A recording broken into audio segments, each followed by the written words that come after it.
Welcome back to another episode of Freeform AI. My name is Michael. I do data engineering and machine learning at Databricks. I'm joined by my co-host. His name is Ben Wilson. I adjust email filtering rules so that we get relevant domains at Databricks.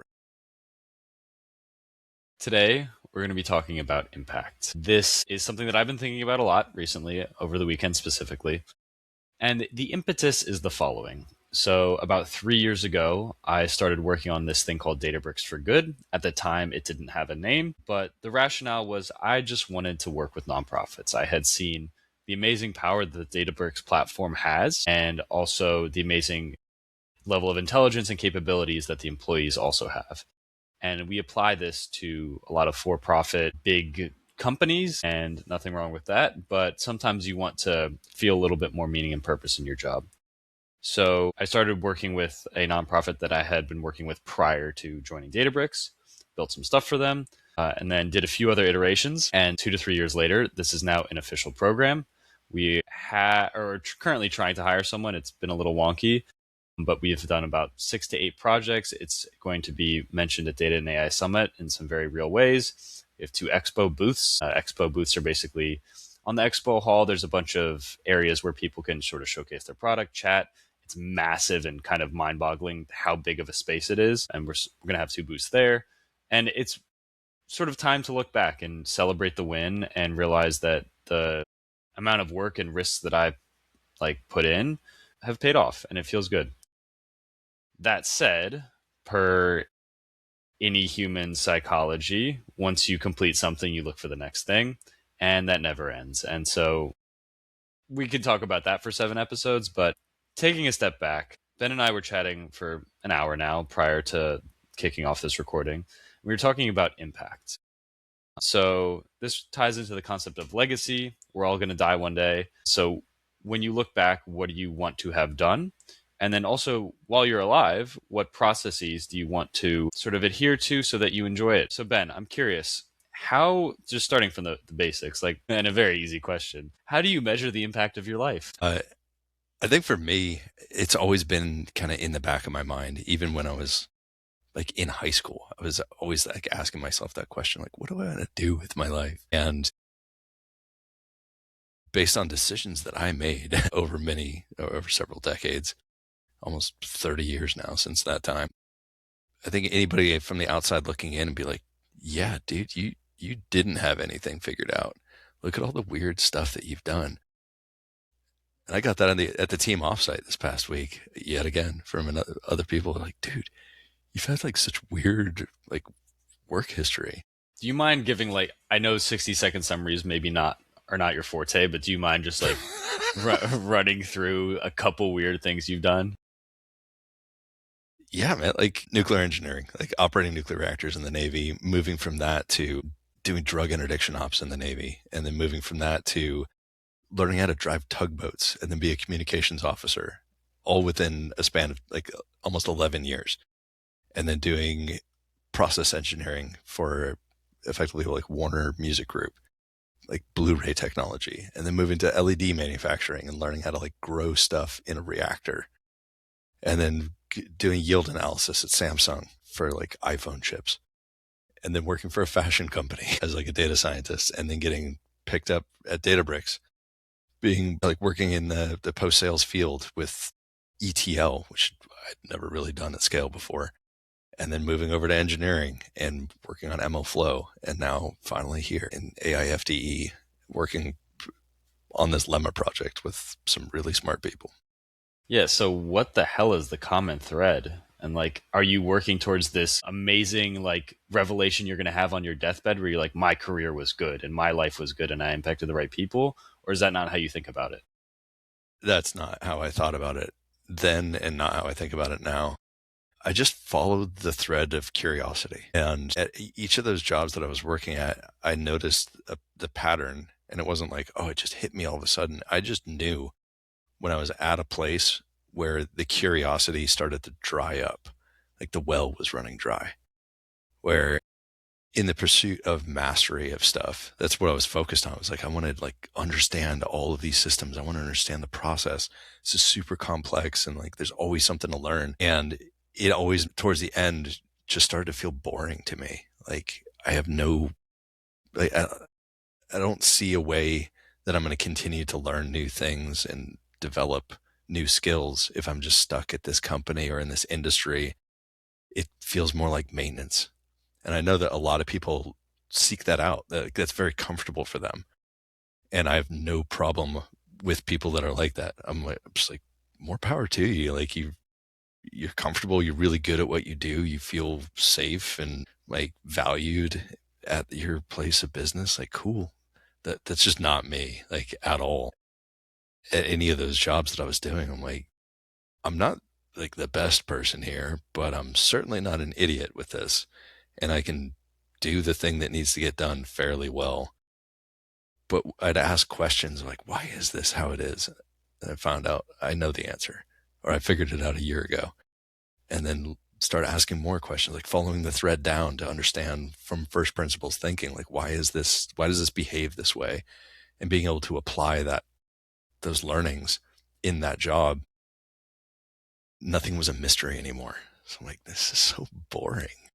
Like I'm just punching the card every day. It's like the moment that doing that job is like requires no new thought. It's just executing something that I already know how to do. It's deeply boring to me. So it was a couple of years ago when I started to think back and be like, why am I like this? Is it because I'm always pursuing just understanding of a system? And what would be different here? And it came to a forefront about 6, 7 months ago when I finally said, like, I think the thing that I enjoy most throughout my career was when working with somebody junior and passing on knowledge and wisdom and it's not I, I am a prophet descended from a mountain here to teach you the ways of how to do this. You know, for a fact, I don't do that. I just ask the stupid questions that lead people to realize like, oh, he's thinking about this from a different angle that I'm also not thinking about. He's probably genuinely curious, but now I'm curious too. And then seeing that person like figure that out or come to that revelation and see it so that it's something that was within them, not just me telling them something. Like that is the best drug for me. Like I love it. I love like Why? seeing that happen in somebody else's mind. Why? I think it's like partly self-serving because I used to get that feeling with really good professors or with like teachers that would do something similar like that with me and feeling that like dopamine hit. It's like so extreme from my brain of novelty of seeing like I finally understand this complex system and it just feels like amazing when all the pieces lock in together in my mind and I now have this model of this part of reality. I'm like I understand it and it's fascinating. It's like so cool. I don't get that feeling anymore, not in this industry. More it's now more like, oh, that's interesting. Cool. But with more junior people, I can see that in their eyes when all of a sudden the epiphany happens. And it's almost like it's not reliving it for me. It's more like I just did this for this person. And they Mm-hmm. now have a deeper appreciation for why these rules are in place or why this is considered like a law of software engineering or like what the nuance actually is. Like when should you bend the rules? When does it not make sense to pay attention to this axiom? And they start getting it and then seeing them apply it. It's just awesome to me. Yeah, that's really interesting. And I'm curious, prior to you sort of thinking so deeply about this and enjoying it, what were some of the other things that really brought joy to you? So you said you followed curiosity, but what were the actual actions or activities or processes that you used to like? At work, I mean, the successes of that in the grand scheme of things, they're not really like revelatory. But to me, it was like, this is so cool that I'm able to do this thing now. I remember the first time that we had a legit plant casualty on a reactor where we like lost power while the reactor was up. And we were like doing some training. It was like we were setting up for a training evolution. All the students are in the hull. So I've got like two students on either side of me. I'm like operating the electrical plant and I'm watching the gauges and stuff. And I see one start to flutter a bit. I'm like, what the hell? Look over the board. I'm looking at like steam header pressure coming down through, from the steam generator. I'm like, shit, I think we're about to lose the plant. And alarms start going off, and all of a sudden lights go out, emergency lights come up, reactor scrams, shuts down. And you train for all of that stuff extensively for like controlled casualty type things. But when you're at like 100% power and then everything just goes out, so it's like a cascading failure, you start having to like think through stuff. You like remember, like you have all the procedures memorized about how to recover from that, but those procedures are for certain scenarios. So like instantly having to think about like, all right, what happened and what do I need to do in what order in order to do the right thing to safely bring all this back up? And then it wasn't even like direct thought. It was just like almost like instinct, requesting from the engineering office of the watch, like, hey, we need to bring up, battery power up on both ship service motor generators. We need to, get the auxiliary electrician to open up these breakers, like isolate loads. And it's just happening so fast. And at the end of it, of like a 15-minute response, we've got lights on and everything. And then the reactor's like starting back up. Just at the end of that, just realizing, wow, I actually did that. That's pretty crazy. And it was like a big dopamine hit of like, this could have gone very poorly, like very poorly, but it didn't. And it was kind of cool. But fast forward like 6 years later, the same sort of thing happens, except in a war zone on an aircraft carrier with planes in the air. And we lost all ship's power. And I'm standing engineering officer of the watch and working directly with the load dispatcher over a 30-minute period to get the power back on the ship and diagnose what just caused this and how do we safely turn on everything but the thing that caused this. Turns out it was the ship's refrigeration and freezer plant, which was a whole different problem. But I felt there wasn't like a feeling of accomplishment. It was just like, I'm doing my job. And planes got to land and stuff, and pilots didn't have to ditch their jets out in the middle of the Arabian Gulf. Like, cool that nobody got hurt, but it wasn't like exciting for me. Okay. Can you just go like one level deeper? What does that excitement feel like? Like, can you equate it to something that, I don't know, me or the listeners could like really understand or just define it? I don't think that I have a definition for it. It's like, what was that feeling for you the first time that you realized you could ride a bike without assistance? Got it. Okay. Like you get that feeling of like intense accomplishment. You're stoked. You're like, this is so cool. Like I can actually ride this bike without falling over. Imagine that, but for every time that you understand why a system works, and like the mental model finally clicks into place, and you're like, got it. I have either gained this skill to an expert level, or I finally understand like how all the things connect together. It's like a removal of mystery, and you get some level of certainty about why reality is the way it is. That's always been like exciting to me. Yeah. It just doesn't happen that often anymore. Maybe it's because Yeah. I'm just getting older. I'm like, yeah, I've seen a lot of shit, but I still get that. I can still get that dopamine hit with hobbies that I do. And that's why, like, I think I told you like 2 months ago, I started playing piano for the first time in like almost 40 years, and being able to play music on that thing in a short period of time, because I have like a disciplined rehearsal thing that I like every day, an hour, and seeing like, man, I can actually play this, like, for me, somewhat complex thing that a week ago, I was like picking keys out one by one, trying to learn, all right, what's the fingering here? Okay. Oh, that sucks. I made a mistake. And then a week later, I'm like, I can play the whole thing.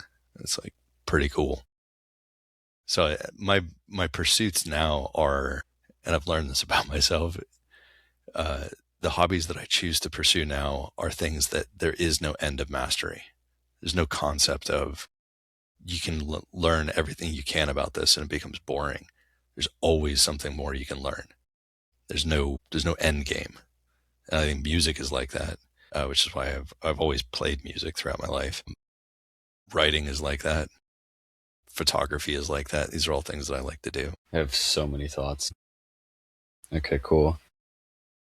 So that makes a lot of sense. So Ben, for reference, is one of the more senior people on the team, and he, as per the last episode, hosts this thing called the Agora, which is like an open forum for debate and idea sharing, and just like understanding how, like, the philosophies that underpin a lot of current principles, especially around dev, software engineering, that type of thing. And it's always struck me like Ben spends a lot of time and energy on mentoring, and I don't get it, but now I sort of do. Which, let me see if I understand correctly. It's a way to sort of gift the experience of the Gestalt aha moment of understanding a system and feeling that like rush of joy, but also, at least for me, it's a containerization or a like categorization that logically compresses this like weird nebulous thing that takes a bunch of brain space into a small contained box that fits into the rest of your worldview. Exactly. And that's really freaking satisfying. Like, there's few feelings that are better than being like, this thing that I've been wrestling with for 3 weeks, now I get it and I know how to operate with it. I know the inputs, the outputs, and I know like what it doesn't do as well. So, heard. All right, that makes sense. Like that's one aspect of it. But then the other, the sort of the meta thing that's happening in those weekly discussions is handing people those boxes so that they can discover them and have that moment. But then underlying all of it is more of a philosophical discussion about, let's unpack that box for a moment. The thing that you packed up 6 months ago that somebody told you, somebody handed you a box, right? Is like a shoe box. It's got a label on it. It's got a name. They handed it to you and they said, here's the box. And here's how the box is shaped. And this is what color it is. And this is when we use the box. But that process of how most people teach things, particularly in this field, or you read about it somewhere, or you hear it in a meeting and you just, what you're doing is sometimes just looking at somebody else's box and then drawing your own and labeling it the same way. And you just have that box. You've never opened it. You don't know what is inside it or why the things that are inside it are there. So what we do in that discussion is take those little boxes and lift the lid up, shake it out on the floor. And it's not me saying, look at the components of this. This is why this is what it is. Let's now put everything back in the box. It's, we all stand around it in a circle and look at the floor at all these pieces that are lying there and be like, all right, anybody want to take a guess at like what the hell is on the floor right now? Why is all that shit sitting there in a jumbled mess? What happens when we start kicking it and like moving it around? Let's discuss it. Mm-hmm. And you get 11 different answers, 11 different perspectives. But the important thing is I'm not just getting those 11 perspectives. Everybody else is getting them. And they can see like, oh, this is how Michael sees this. Interesting. I never thought about that. So by the end of it, or maybe a couple of days later, people start having these fridge logic moments where they're standing at night in front of a fridge, half asleep, getting a glass of water or getting a snack or something. And all of a sudden it hits them like a freight train. And they now have not just that little box that they had labeled that we disassembled and then we never put everything back in the box either. This is like the discussion is left open-ended. It's like, hey, we threw this on the ground. You go figure out how to reorganize it. And Yeah. that happens days later and it hits people like that, like a freight train moment. They're like, oh, shit, now I get why that is what it is and how I can apply it to other things. That's like the real thing. And it's building those connections between those boxes for people. Yeah. Yeah, it's so interesting how the brain organizes and creates information. Like, timing is so important, phrasing is so important, framing is so important. And when you think about organization of information, it's not just a fact. It's what like are the worlds that you associate with that fact? What are the connections between other concepts? And really deep insights, I think, are, I don't know, like graphically or like neurologically what a deep insight is versus like memorizing a fact. But to me, it's a lot richer of a feeling with a lot more subconscious intuition and a lot deeper connections to existing knowledge. And so it's like hierarchically building up this set of knowledge. And that in itself is like a very interesting pursuit. Yeah, and that like the main goal of me doing these things is not just, hey, let's unpack a bunch of boxes together and analyze them. It's once somebody does that enough times, they'll go and unpack their own stuff. Mm-hmm. They're like, what are my other assumptions? And curiosity ignites. People start putting a flashlight between their teeth and like diving down into a cave and saying like, what's around the next corner? What don't I understand? Mm-hmm. And it can apply to everything. And the more of that cave system that you map out, the more you start having those intuition based thoughts that happen to be pretty correct. Yeah. So I've it's had people interesting. ask me like, what's the difference between like, I can't remember who asked me this like a couple of weeks ago. Like, what's the difference between like a staff engineer and a distinguished engineer? And my answer was pretty flippant. I was like, how many caves have they explored? And they're like, caves? What are you talking about? Like, like we were discussing in the Agora. And they're like, really? Is that all it is? Like, it's pretty much it. It's like, how many connective pathways have they mapped out? So, to the point where a new problem comes into play and they know the right questions to ask. Mm-hmm. Yeah. So it's interesting thinking about how everybody lives with different whys. Like what excites you and what gets you up in the morning might not be the same as the person next to you. And so, Ben, you really enjoy like enabling people to have these aha moments where complexity gets distilled out into simplicity, and that dopamine release is also fun as well. I personally don't feel that way. I don't not feel that way. Like I wouldn't not want that for someone, but I don't get that same rush of like when someone else sees it, it's like, oh yeah, nice, you're having fun. But I wouldn't dedicate the time or energy that you do. And I think it's partly where we're at in our careers, partly like how we see the world. And so I've been sort of wrestling with what are the things that I should be optimizing for, especially as Databricks for Good becomes something that is at least somewhat self-sustaining. It could get killed tomorrow, but I think that would now be pretty hard due to critical mass. There's enough inertia where it will continue for a bit if I was hit by a bus. So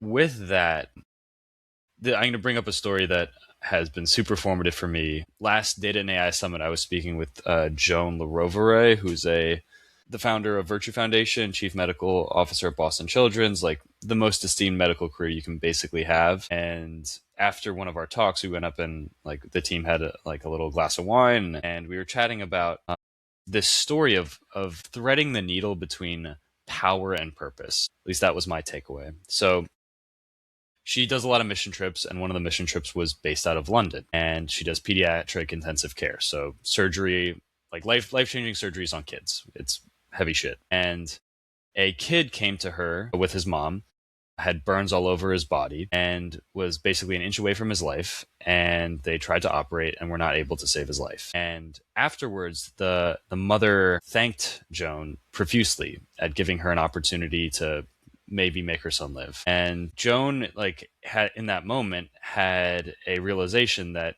yes, she, a very medically esteemed person, came, donated her time, all this was free, and tried to perform a life-changing operation and failed.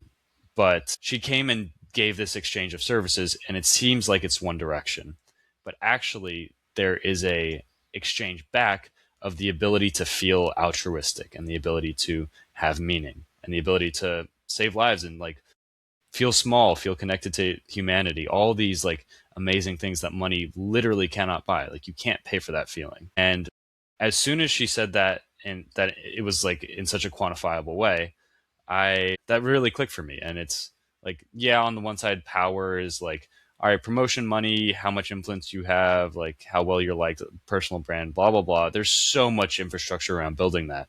But there's so little infrastructure around quantifying that, the other side of it as it relates to altruism and helping the world. And so my takeaway after like a lot of reflection on that is you can't have just one. If I graduate school, join, at least I, and not to like say this is objectively true, but at least for me, I wouldn't want to just work in the altruism space, and I wouldn't just want to work in the power space. It's about ping ponging back and forth throughout your career, realizing what opportunities you have in front of you because they reinforce each other so well. So the example is like Bill Gates can cure malaria because he's Bill Gates, not because he cares so much. And if he had just tried to cure malaria for his whole career, he probably wouldn't be able to. So he focused on a lot of power early on and then later on philanthropy. And then, yeah, there's just so many stories of this. So, Ben, just curious, what are your thoughts on this framework or philosophy? Do you ever think about ping ponging in this way between helping versus like following curiosity versus like going for that promotion or whatever it might be to gain more power? Probably the worst person you can ask that question to, Mm-hmm. because I've never tried to get a promotion anywhere in my entire career. It's not that it's not that like when I look at people who are doing that, I'm like, man, why are they doing that so stupid? It's like, no, I get it. Like, no confusion here. It's just not something that motivates me. So if somebody hands it to me and they're like, hey, we're going to promote you, I'm like, cool. I'm not going to behave any differently. Yeah, let me reframe promotion and call it power. So, power I'm defining as the ability to influence. I think that's a side effect for, at least for me personally, just speaking for me. That's just been a side effect of my pursuit of curiosity, because I've been that weird little raccoon diving into dumpsters my entire career to figure out like, what the hell's in here? Is there something good to eat, or is it just filled with garbage? That's allowed me to be effective in careers that I've had in positions, because I never stop asking why. Why is this like this? I just need to understand it. And once you get a pretty good understanding of stuff and leverage your intuition and that constant questioning and curiosity in certain fields that I've been in, and I'm not like a complete muppet with like my career trajectory. I've always known that like, okay, there's certain jobs that value this, and it allows me to explore a lot. So let me go do that thing. And you just kind of naturally get rewarded for that. Like, oh, if there's like a project that comes up that people are like, this is pretty intimidating, this is pretty crazy, don't know if I want to take this on. Like, what if I fail? For me, it's like, I'm gonna totally fail a bunch of times, and I'm gonna learn a bunch of stuff. So yeah, give me that. I'll I'll make myself look like an idiot, incompetent. I don't care. That's the only way I learn. So that tends to get rewarded in certain industries. Like the fearless person who just, it's not about politics. It's not about the social aspect of it. It's just pure curiosity. And you end up through that process inadvertently gaining influence and a reputation. And certain people of certain ilks will come and just kind of flock to you. They'll ask you for advice. They'll ask you for help. They'll be like, hey, do you have time to like meet with me and discuss this thing? Because I'm so curious and I actually want other people to succeed. I'm just like, yeah, I've got time for you. Let's jam it out. Let's talk. But from a legacy perspective, I don't do it because with the thought of, man, like 20 years from now, this person's going to like thank me, or like, I'm going to be so formative. I don't care. Like, don't remember my name. Like, it's not about me. It's almost looking at it from a civilization perspective of like, if I have all of this like random useless bullshit knowledge that I've acquired and like all of these connections, my little shoebox collection would fill a landfill at this point.